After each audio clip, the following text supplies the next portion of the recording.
네, 지정학적 리스크를 비롯해서 여러 가지 매크로 변수들이 완화가 되면서 우리 시장 좀 힘을 내주고 있습니다. 코스닥의 하락은 좀 아쉬운 상황인데요. 오늘 코스닥이 더 선박에 나서주고 있죠. 시장 전반적인 투자 전략 세워드리도록 하겠습니다. 최석원 전 SK증권 미래전략부문 대표 모셨습니다. 대표님 안녕하세요. 네, 반갑습니다. 안녕하십니까. 자, 일단 종전 이야기 먼저 해볼게요. 종전 MOU에 전자서명을 마무리했다고 합니다. 19일에 이제 만나서 서명을 하게 될 텐데 이제 진짜 종전이라고 우리가 생각하면 되는 거죠.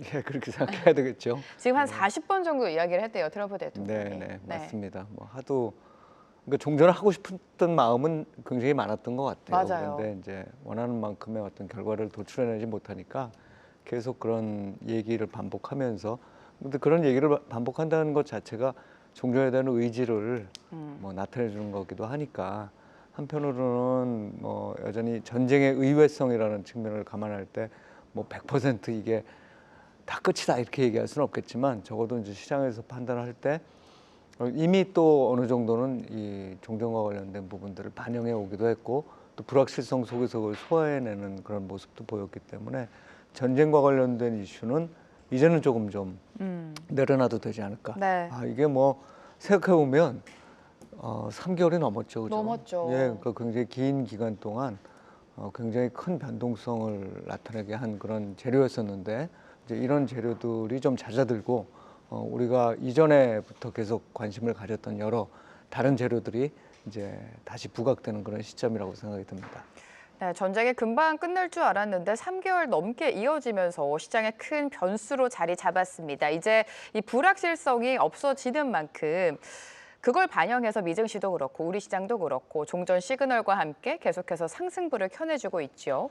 상승 추세가 꺾이지 않겠죠. 또 이제 실적 시즌이 다가오니까 실적이 기대되는 섹터 중심으로 매수가 집중되면서 또 한 번의 상승을 이어가지 않을까라는 생각이 들어요.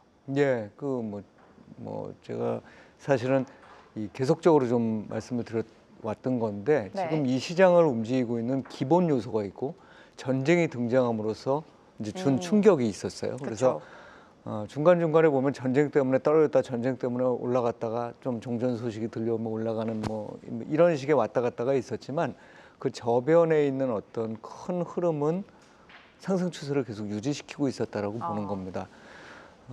그 대표적인 게 결국은 AI와 관련된 인프라 투자죠. 뭐 여기에서 조금씩의 노이즈가 옛날에 비해서는, 주가가 아주 낮았던 시절에 비해서는 조금씩 노이즈가 나오고 있긴 하지만, 여전히 이 주요 기업들의 이 이익 전망치는 올라가고 있는 상황이고, 게다가 과거의 닷컴버블 시절과는 다르게 AI를 직접적으로 돈으로 환원해야 되는 여러 가지 그 기업들, 여러 기업들의 경우에 돈을 벌고 있어요. 그러니까 이게 아직 끝나지 않은, 뭐 저는 아직도 초기 국면이다 이렇게 생각을 좀 하는 측면도 있는데, 네. 이제 그런 부분들이 하나가 있을 거고, 또 하나는 매크로와 관련된 부분인데, 네. 사실 매크로가 안정돼 있다는 게 이 모든 스토리의 기반이거든요. 예를 들어서 경제가 너무 나쁘면 구글도 돈을 못 벌고, 또 다른 뭐 유튜브도 돈을 덜 벌게 되고, 또 뭐 이런 빅테크들도 돈을 못 벌게 되면 사실은 투자할 돈이 없어서 문제가 생길 수 있다는 거예요. 그런데 그렇지 않은 상황이다. 안정된 매크로가 유지될 수 있는 환경이다. 그 다음에 또 한 가지는 국내적인 요인일 텐데, 우리나라가 AI와 관련돼서 반도체도 있지만, 사실 이번 과정에서 보면 그 미중 패권 경쟁 하에서 그 미국의 동맹으로 이렇게 칠 수 있는 국가들 중에 가장 기술력과 경쟁력이 높은 제조업 국가더라. 그게 이제 증명이 돼가고 있는 거죠. 거기에 이제 플러스 알파를 넣는다 그러면, 옛날엔 그렇게 해서 돈을 벌어도 주주들한테 환원이 되지 않을까 봐 걱정들을 많이 하셨는데, 이제는 주주들한테 환원이 될 가능성도 이제 아직까지 완전하진 않지만 예전보다 많이 확률이 높아졌다 이렇게 보는 거예요. 그러면 그게 지금 끝났느냐, 그리고 그걸 전부 다 반영해서 주가가 다 오른 셈이냐, 그렇지 않다고 보여진다는 거죠. 왜냐하면 우리나라의 밸류에이션 지표는 여전히 높지 않은 수준이다. 아직까지도 우리나라가 확실한 저평가된 선진국 증시다 이렇게 평가를 받는 건 아니에요. 네. 예, 그러니까 그렇게 될 가능성이 높아 보인다고 우리가 판단할 수 있다면, 아직까지 우리의 증시는 추가적인 상승 여력을 충분히 갖고 있다 이렇게 봐야 될 것 같습니다. 상승 추세가 꺾이지는 않는다라고 강조를 해주셨고요. 자, 일단 그래도 우리가 매크로 이벤트 중에 하나인 FOMC에 주목을 할 수밖에 없습니다. 케빈 워시라는 새로운 의장이 주재를 하기 때문에 어느 때보다 좀 관심이 뜨거운 것 같은데 관전 포인트 어디서 잡을까요? 지금 워시를 두고 뭐 비둘기냐 매파냐 뭐 여러 가지 이야기가 나오죠. 이 매파냐 비둘기파냐로 이렇게 얘기하기는 좀 곤란할 것 같고 통화 정책의 기능 자체를 조금 이전에 이 일반적인 중앙은행을 담당했던 네네. 의장들과는 다르게 보고 있는 것 같아요. 그래서 금리를 올리는 부분이 사실 그렇게 중요하지 않은 상황이다라고 판단하고 있는 것 같습니다. 그래서 제가 보기에 또 이번에 그 점도표도 뭐 본인은 참가를 해야 되냐 안 해야 되냐 이것도 지금 고민을 하고 있는 것 같아요. 소통 방식이 좀 바뀔 맞습니다. 것 같아요. 그러니까 결국 중앙은행이 너무 그동안 힘을 세게 발휘해 왔다고 보는 거거든요. 그래서 경제 상황에 맞게 금리는 유지하고 대신에 자산 시장의 거품을 일으킬 수 있는 어떤 중앙은행의 어찌 보면 과잉 유동성 공급 이런 것들을 막아야 된다고 생각하는 분이죠. 그래서 제가 보기에 금리를 건드리는 또는 금리를 올려야 된다는 이런 시그널은 저는 주지 않을 거라고 생각을 하고 있습니다. 특히나 다들 이제 뭐 인지하실 수 있겠지만 미국의 정책 금리와 시장 금리가 글로벌 주요국 중에서 제일 높아요. 그러니까 지금 현재도 미국은 사실 중립금리의 상당, 중립 범위의 상당 부분에 지금 금리를 유지하고 있는 겁니다. 그러니까 여기서 더 올리려면 우리가 정말 이 뜨거운 경기를 확 식혀가지고 물가를 확 잡아야 되는 그런 상황이야. 이런 판단을 내려야 되는 거거든요. 근데 그런 판단을 내릴 가능성은 별로 없어서 제가 보기에 FOMC와 관련돼서는 향후의 금리 인상 전망, 특히 올해 금리 인상 전망에 대한 얘기들을 좀 하는데 그 부분은 제가 보기에는 저는 여전히 올해는 미국 금리 인상은 없다 이렇게 그래요? 보고 단지 이제 조금 하나 좀 주목해봐야 될 건 여전히 굉장히 많은 자산을 보유하고 있잖아요. 그 중앙은행이. 그건 결국 시장에 그만큼 또 유동성이 풀려 있다는 얘기인데 이거를 어떤 방식으로 회수할 거냐에 대한 어떤 시그널을 주고 그게 또 시장 금리에 영향을 미칠까가 이제 저는 더 큰 관심이에요. 지금으로서는 당장 그걸 뭐 굉장히 빠른 속도로 진행해야 될 거다 이런 얘기는 하지 않을 겁니다. 하지만 장기 금리가 조금 내려간다 싶으면 이 양적 완화 축소죠. 그걸 통해 가지고 조금 더 자산을 줄이는 방식들을 가져가지 않을까. 네. 그거는 우리가 좀 꾸준히 지켜봐야 될 부분이다. 단기적으로 통화 정책과 관련돼서 그렇게 큰 우려가 있지는 않다 이렇게 보고 있습니다. 네, 자, FOMC에 관련돼서 어떤 포인트를 봐야 되는지 좀 짚어주셨고요.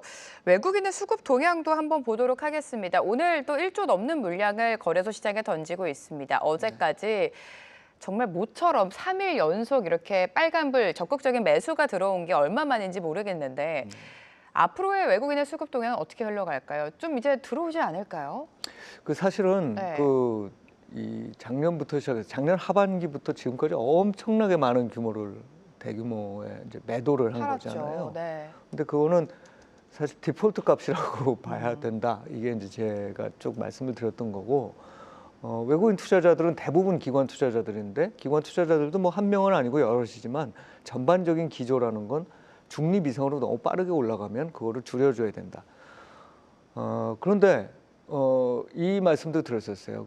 그런 와중에도 비중은 오히려 한국 증시에서 외국인들이 보유하고 있는 시가총액 비중은 오히려 올라갔거든요. 그리고 이머징 마켓 지수 내에서 한국의 비중도 상대적으로 지금 좀 올라가고 있는 상황이에요.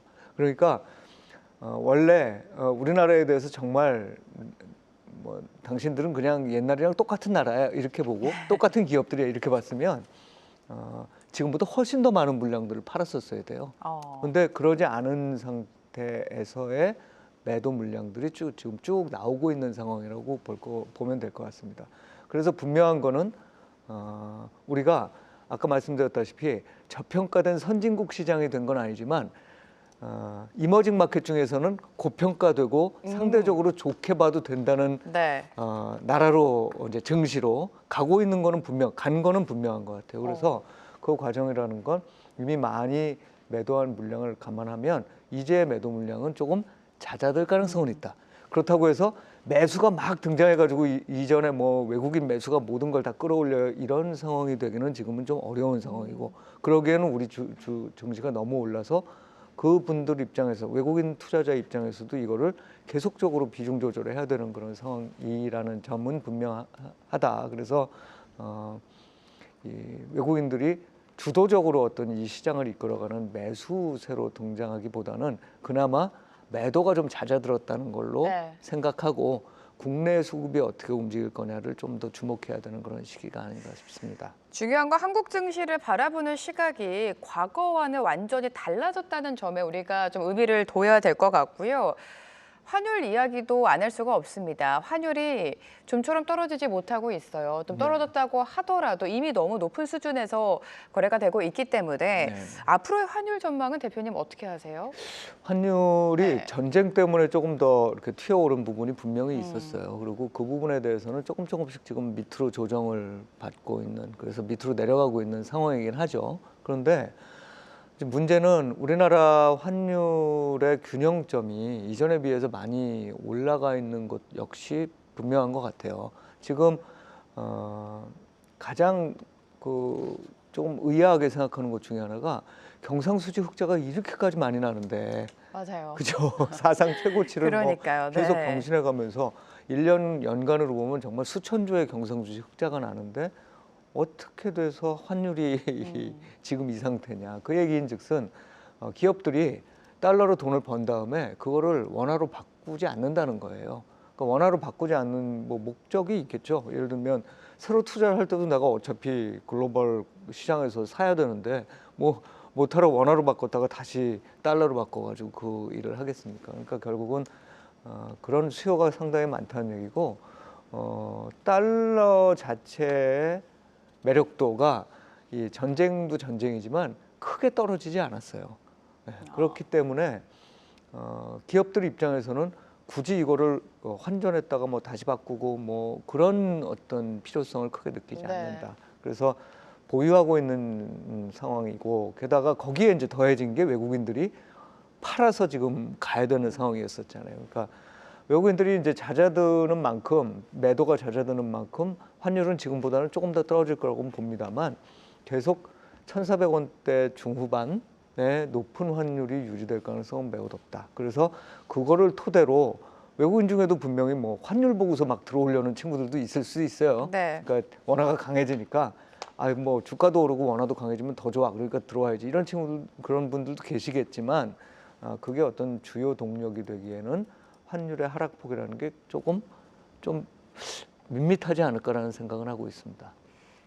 환율까지 체크를 해주셨고 이제 뭐 시장 종목 섹터 이야기로 좀 넘어가 보도록 하죠. 대표적으로 반도체 먼저 점검을 해드리도록 하겠습니다. 지금 하이닉스가 미국 상장을 앞두고 있어요. 여기에 대한 기대감이 좀 부각이 되고 있고, 오늘 같은 경우에도 투톤만 보자면 하이닉스는 상승부를 켰는데 삼성전자는 또 하락을 하고 있단 말이죠.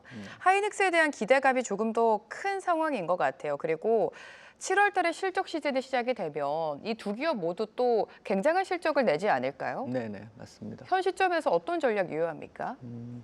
사실 이번 장의 핵심은 아까도 말씀드렸다시피 그 AI 인프라 투자가 아직은 작동하고 있다고 보여집니다. 물론 작년 초 뭐 이럴 때에 비해 가지고 주가가 좀 10배 올랐잖아요. 맞아요. 하이닉스가.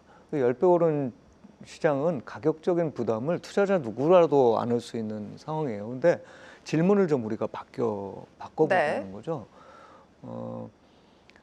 주가가 너무 올랐다. 이 표현을 이렇게 바꿔보죠. 이익이 너무 많이 났다. 네.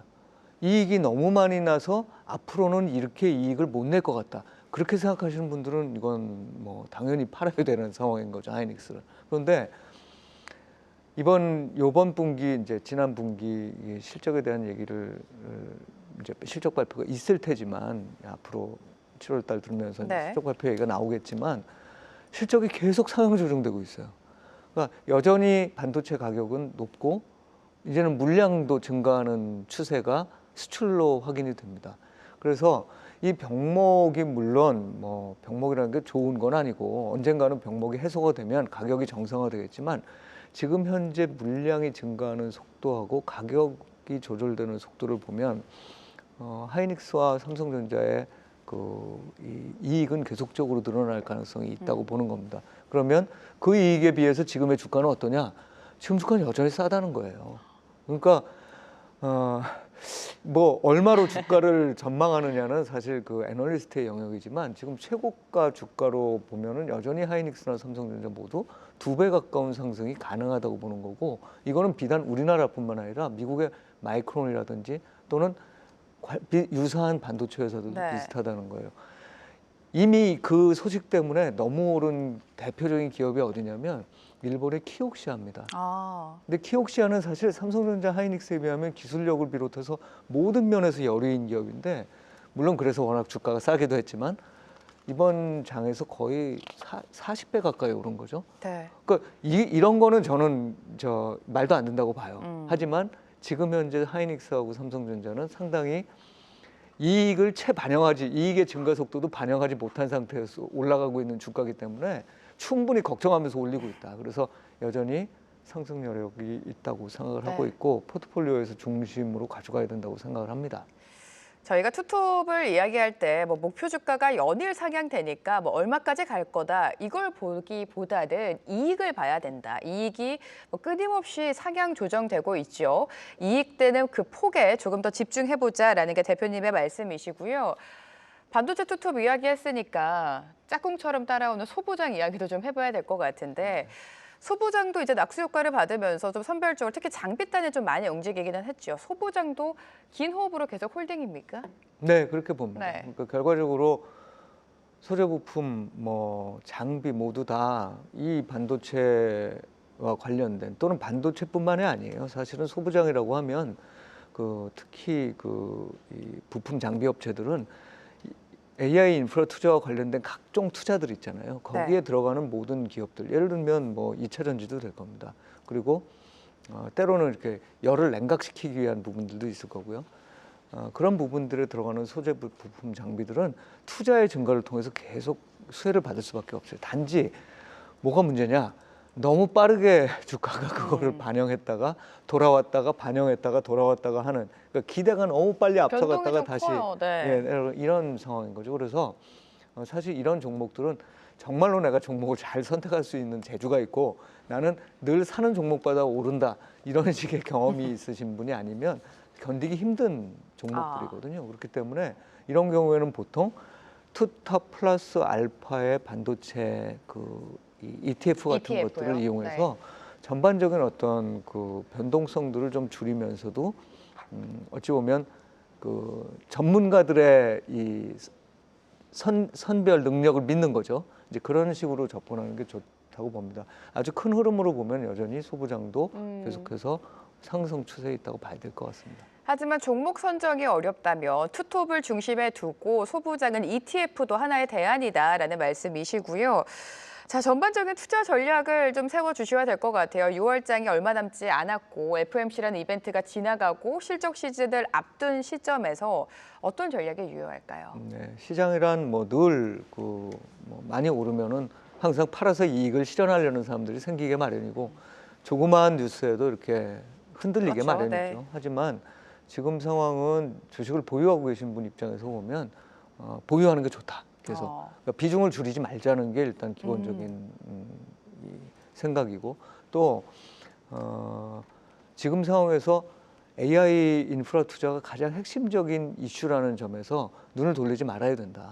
그러니까 그것들이 살짝 조정을 받을 때 오늘도 마찬가지지만 이렇게 분산 투자되는 현상들이 나타나요. 그런데 그런 부분들은 애널리스트들의 얘기를 잘 들으시고 이른바 이제 위성 종목이라고 네네. 그러죠. 위성 종목으로 두시되 전체적인 기반은 AI 인프라 AI. 투자에 네. 놓고 있어야 된다. 그리고 지금은 이 매크로와 관련해서 너무 미래의 걱정을 땡겨오지 마라. 예를 들면 부채가 너무 많아서 세상이 한번 무너질 거다.